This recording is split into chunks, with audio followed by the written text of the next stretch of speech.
Hello everyone, আজকে এসেছি রাজশাহীর নিউ মার্কেট মাছ বাজারে। আমাদের মেসের পাশেই এই মাছ বাজারটি। এখান থেকে আমরা নিয়মিত মাছ টাছ কিনি খাই। তো আজকে নিলাম একটা 1 কেজি 600 ওজনের মৃগেল মাছ, 200 টাকা কেজি, 320 টাকা দাম পড়েছে। সেই মাছটা এখন কেটে দিচ্ছে।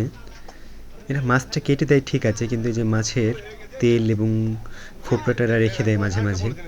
আমাদের মেসেও সেভাবে লাগে না সবসময়, এই জন্য কিছু বলতেও পারি না। তো দেখেন মাথাটা কেটে 2 ভাগ করে দিয়েছে। মাথা দিয়ে রাতে আমরা ডাল রান্না করব। মাথা এবং কিছু মাছও বাঁচবে। 1 2 3 1 2 3 4 5 6 7 8 9